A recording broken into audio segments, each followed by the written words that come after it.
Ang kasamaan ng tao. Ika-6 na kabanata. Hindi nagtagal, dumami ang mga tao sa mundo, at marami ang kabataan nilang babae. Nakita ng mga anak ng Diyos na ang mga babae ay magaganda, kaya pumili sila ng magiging asawa nila sa sino mang maibigan nila. Ngayon, sinabi ng Panginoon, hindi ko papayagang mabuhay ang tao ng matagal, dahil sila'y tao lamang. Kaya mula ngayon, ang tao ay mabubuhay ng hindi hihigit sa 120 taon. Nang panahong iyon, at kahit nitong huli, may mga kilalang tao sa mundo na mula sa lahi ng mga anak ng Diyos na nagsipag-asawa ng magagandang babae. Sila'y makapangyarihan at kilalang tao noong unang panahon. Nang makita ng Panginoon na ang ginagawa ng mga tao sa mundo ay puro kasamaan lang, at ang palagi nilang iniisip ay masama, nang hinayang siya kung bakit ginawa pa niya ang tao sa mundo. Labis ang kalungkutan niya, kaya sinabi niya, lilipulin ko ang lahat ng taong nilikha ko sa buong lupain, at lilipulin ko rin ang lahat ng hayop sa lupa, pati ang mga hayop na lumilipad, dahil nanghihinayang ako sa paglikha sa kanila. Pero may isang tao na nakapagbigay lugod sa Panginoon. Siya ay si Noe. Si Noe. Ito ang salaysay tungkol sa pamilya ni Noe. Si Noe ay makadiyos. Siya lang ang namumuhay na matuwid sa kapanahunan niya, at malapit ang kanyang relasyon sa Diyos. May 3 siyang anak na lalaki na sina Shem, Ham, at Japhet. Napakasama na ng mga tao sa paningin ng Diyos, at ang kanilang kasamaan ay laganap na sa mundo. Nakita ng Diyos na lubhang masama ang mga tao sa mundo, dahil ang ginagawa nila ay puro kasamaan. Kaya sinabi niya kay Noe, lilipulin ko ang lahat ng tao. Dahil sa kanila lumaganap ang kasamaan sa mundo, lilipulin ko sila kasama ng mundo.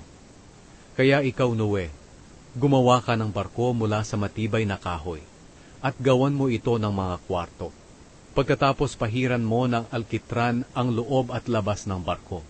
Gawin mo ito na may sukat na 450 talampakan ang haba, 75 talampakan ang luwang, at 45 talampakan ang taas. Lagyan mo ng bubong ang barko, at lagyan mo ng agwat na kalahating metro ang dingding at ang bubong. Gawan mo ang barko ng 3 palapag, at lagyan ng pintuan sa gilid. Sapagkat pababahain ko ang mundo para malipol ang lahat ng nabubuhay. Mamamatay ang lahat ng nasa mundo, pero gagawa ako ng kasunduan sa iyo. Papasok ka sa barko kasama ng asawa at ng mga anak mo, pati ang mga asawa nila. Magpapasok ka rin ng isang lalaki at babae sa bawat uri ng hayop, para mabuhay sila kasama mo. 2 sa bawat uri ng lahat ng hayop, mga lumilipad, lumalakad at gumagapang.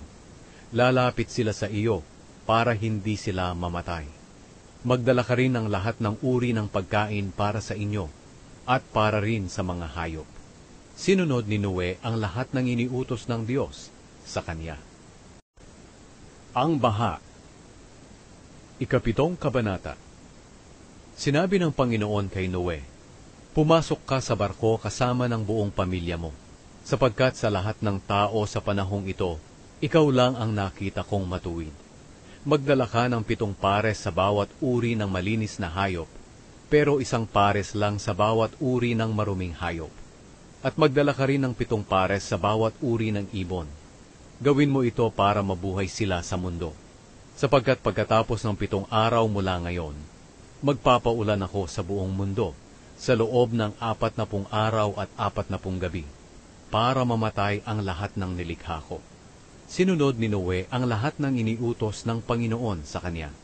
Nasa 600 taong gulang na si Noe nang dumating ang baha sa mundo.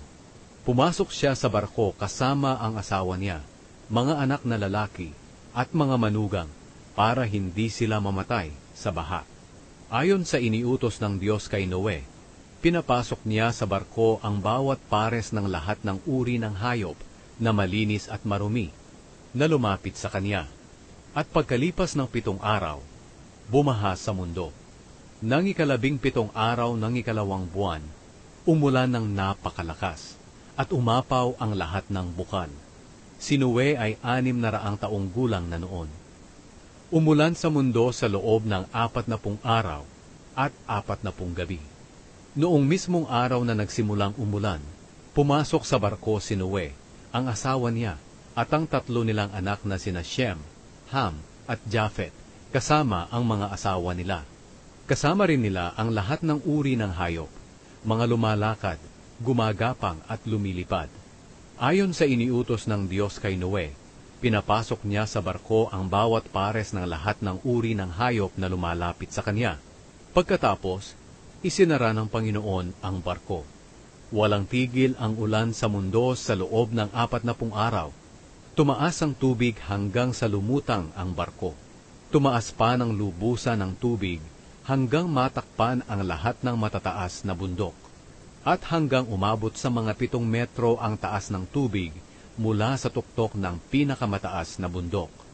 Kaya namatay ang lahat ng may buhay, ang mga hayop na lumilipad, lumalakad, gumagapang, at ang lahat ng tao.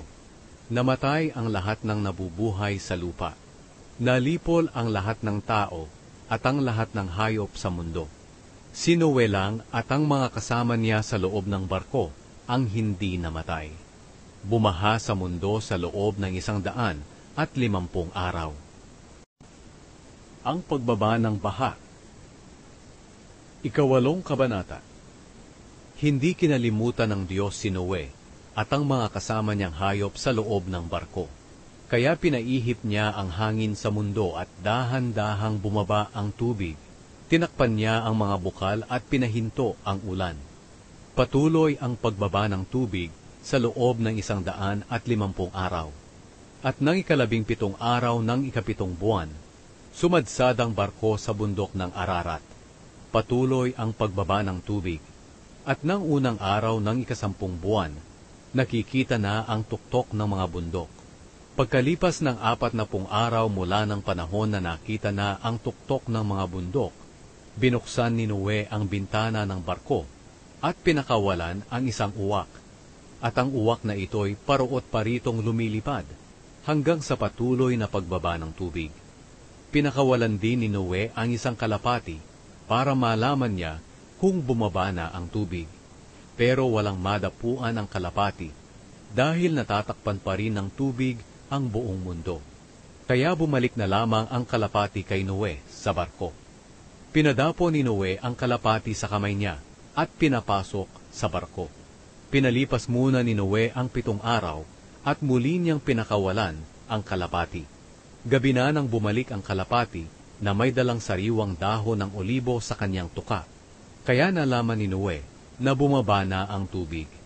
Pinalipas muli ni Noe ang 7 araw pa at muli niyang pinakawalan ang kalapati. Pero hindi na ito bumalik. Noong unang araw ng unang buwan, tuluyan nang bumaba ang tubig. Si Noe ay 601 taong gulang na noon. Binuksan niya ang takip ng barko at nakita niya na tuyo na ang lupa. Nang 27 araw ng 2 buwan, tuyong-tuyo na talaga ang lupa sa buong mundo. Sinabi agad ng Diyos kay Noe, "Lumabas na kayong lahat sa barko. Palabasin niyo rin ang lahat ng hayop para dumami sila at mangalat sa buong mundo."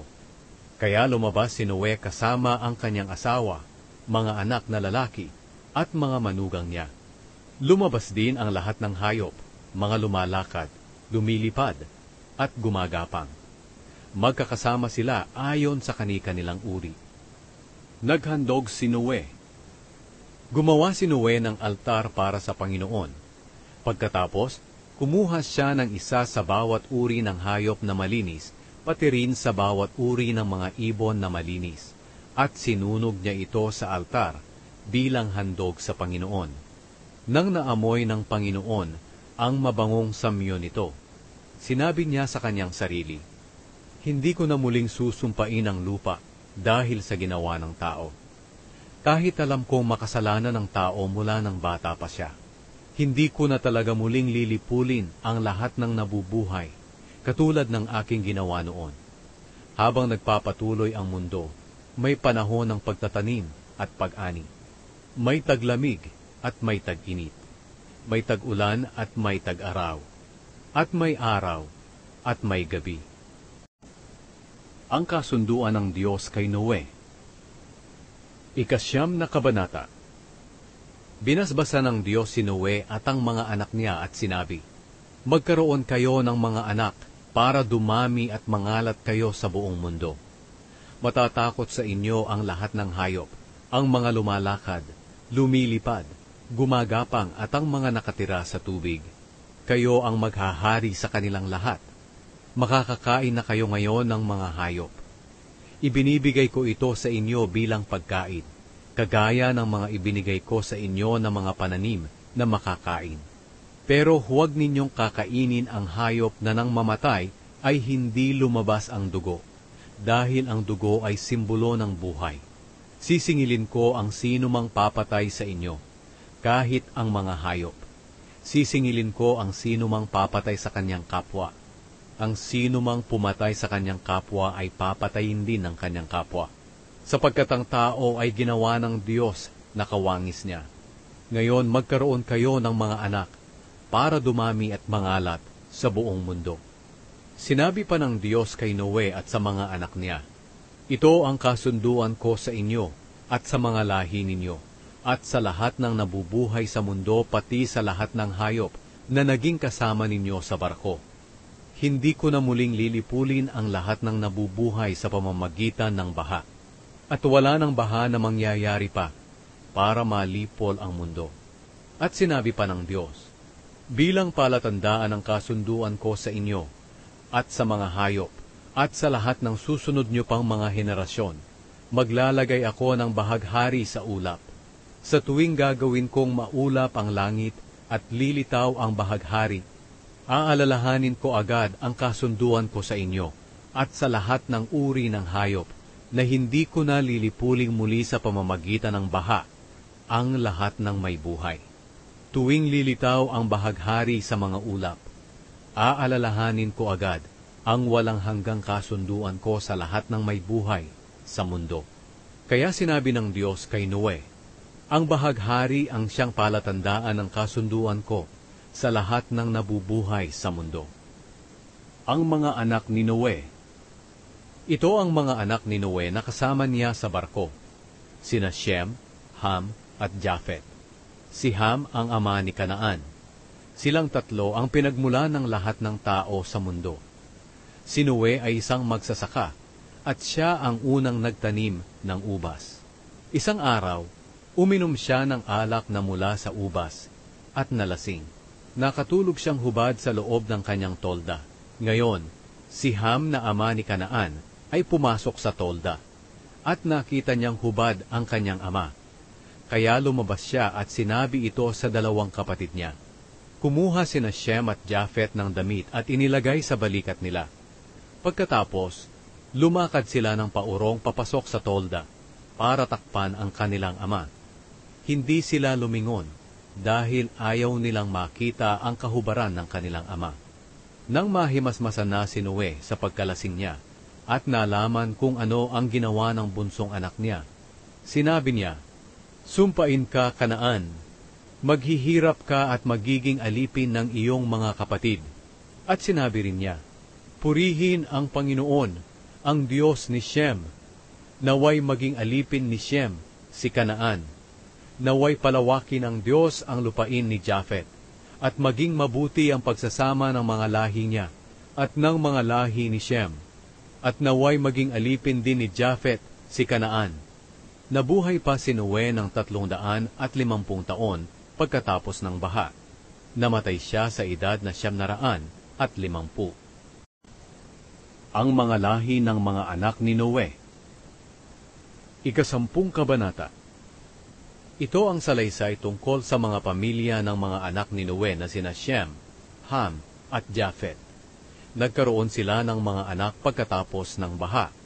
Ang mga anak ni Japhet na lalaki ay sina Gomer, Magog, Madai, Javan, Tubal, Meshek at Tiras. Si Gomer ay may mga anak din na lalaki na sina Ashkenaz, Rifat, at Togarma. Ang mga anak naman ni Javan ay sina Elisha, Tarshish, Kitim, at Dodanim. Ito ang mga lahi ni Japhet. Sila ang pinagmula ng mga tao na nakatira sa mga dalampasigan at mga isla. Ang bawat pamilya nila ay nakatira sa sarili nilang lugar na sakop ng bansa nila, at may sarili silang wika. Ang mga anak ni Ham na lalaki ay sina Cush, Mizraim, Put, at Kanaan. Si Cush ay may mga anak din na lalaki na sina Sheba, Havila, Sabta, Raama, at Sabteka. Ang mga anak ni Raama ay sina Sheba at Dedan. May isa pang anak si Cush na ang pangalan ay Nimrod. Si Nimrod ay naging magiting na sundalo sa mundo. Alam ng Panginoon na mahusay siyang mangangaso. Dito nanggaling ang kasabihang, katulad ka ni Nimrod na alam ng Panginoon na mahusay na mangangaso. Ang unang kaharian na pinamahalaan ni Nimrod ay ang Babylonia, Erek, Akkad.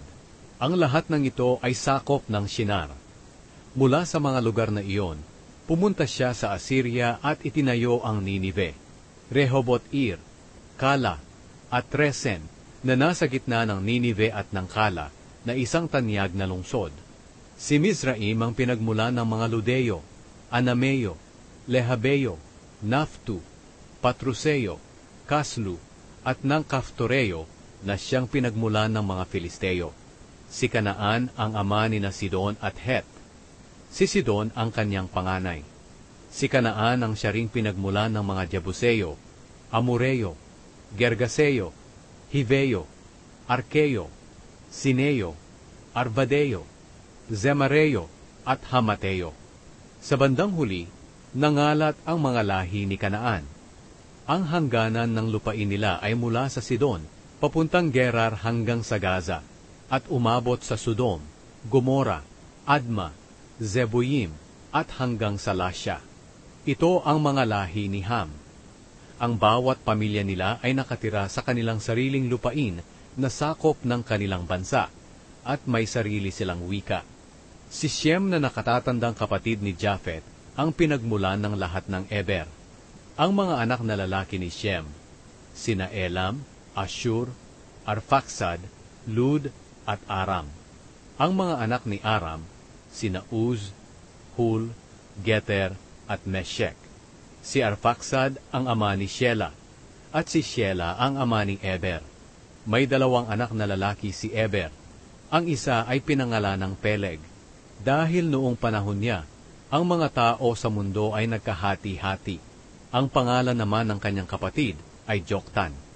Si Joktan ang ama ni na Almodad, Shelef, Azarmavet, Jera, Hadoram, Uzal, Dikla, Obal, Abimael, Sheba, Ophir, Havila, at Jobab.